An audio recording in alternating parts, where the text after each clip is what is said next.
Ahoy, what up? Kevin Boothby here. Short vid for you guys today. Want to talk about climbing the mast. If you plan to go long distance cruising, you're going to need at least a system for climbing the mast on your boat, as it is inevitable at some point you're going to have to go up the mast in a remote place where help is not available in order to make a repair or retrieve a lost halyard or what have you. So it's absolutely essential that you have a method of doing this, and there are several methods. The usual way you go up a mast is in a bosun's chair, and I have a cloth chair here. Some chairs will have a plank in the bottom, which generally makes it a little more comfortable if you're going to spend a long period of time aloft, if you have a fairly complicated repair to do. What you'll do is you'll attach the halyard here, jib halyard, main halyard, spinnaker halyard, and I have a length of line here which I use as a safety. Some people will rig another halyard as a safety. What I do is when I go up is I wrap this line around the mast, basically like a telephone worker. So that's my safety in case somebody fumbles something down on deck, or God forbid the halyard lets go.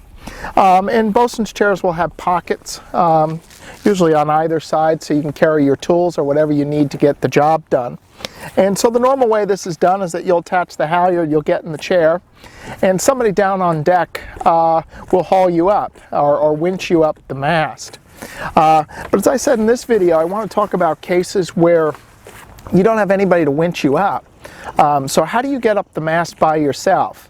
So let's talk about that right now. So the first method I want to talk to you guys about is 3-to-1 block and tackle. And this is a system I've used for years. And this is a fairly traditional boat, so my halyards are blocks and tackles. And right now I'm using the jib halyard and freeze the frame here. So in my right hand is the hauling end, and that goes up to a block aloft and then comes back down to the block which is in my left hand. And then the standing end is secured back aloft again. So that gives me a 3-to-1 mechanical advantage. And I find that that is sufficient for me to haul up my own weight using my arms. And so here we go, up, up, and away. And I'll usually wrap my legs around the mast to steady myself. And then when I get to the desired height, what I'll do with the hauling end is just tie an overhand knot through the shackle that's attached to the block, and that'll hold me at where I want to be at. And so here I'll do it again, so hopefully you can see it a little better. Tie the knot right there, just a simple overhand knot, and I find that will not slip, and that'll hold me where I need to be at to do what I need to get done. So to come back down, just take a little tension off, undo the knot, and hand over hand lower myself back down. If you have a more modern setup, you don't have blocks and tackles, you can always rig a block and tackle system and then haul one of the blocks aloft with your halyard and secure it. So as I've said, I've used the block and tackle system for climbing the mast for a number of years, and it works well. However, I found there's two drawbacks to this system and potential real dangers to using this system. One is that you have to be careful you don't, when you're climbing the mast, that you don't tire yourself out. Recall that when you get up to the place you want to be at, you have to tie an overhand knot, and I do it just on the shackle that's connected to the block that's hauling me up. And to do that, you're going to need one hand to hold the hauling end of the halyard, just to hold you in place while you tie the overhand knot with the other hand. And if you tire yourself out, you run the danger of not having enough strength just to be able to hold yourself to tie the overhand knot. And that can get pretty scary, so be careful there. Another potential danger of using this method is that when you're hauling hand over hand with 3-part block and tackle, you're going to end up with this big pile of line down on the deck. And be very careful that that pile of line does not tangle or get snagged on something. And this happened to me once in Maine. I was climbing the mast, and the tail end of the line got wrapped around the chock I used to store the dinghy on deck when I go offshore. And I tried yanking on it, and that only jammed it further. So then I could not come down in the bosun's chair.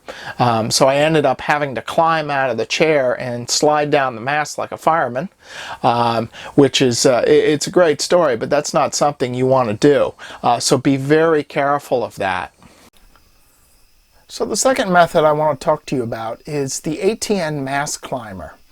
Which is commercially available, and I don't do any mountain climbing, but this is basically mountain climbing gear, and it consists of 2 jammers which are right in front of me there.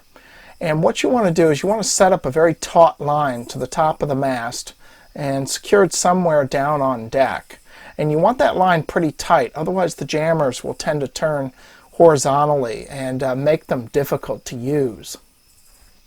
So then what you want to do is you want to attach the bosun's chair to the upper jammer after you get in the chair, and I always tie my safety line on.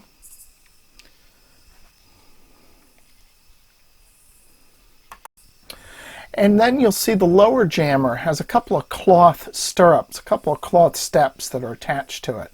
So then what you want to do is you want to get your feet into those cloth steps. And I find this is the hardest part of the whole thing, is trying to balance yourself while you're getting your feet into those 2 cloth steps. Probably just need to practice a little more with it, because as I say, I find that's the hardest part of the whole thing. But once you have your feet in the stirrups there, then you stand up. Oh, didn't quite go up far enough. Stand up and move the upper jammer as far as you can, and then sit back down in the chair and pull up the lower jammer with the foot straps. And then you simply repeat the process. So you stand up, move up the upper jammer, sit down, move up the lower jammer, and so on. And so you just inchworm your way up the mast. And you can stop and rest anytime. And also, unlike the block and tackle system, you don't have the problem with the long tail of line. There's no lines that can get snagged on anything. So this is a safer method. And this is the method I now use to climb the mast on my own boat.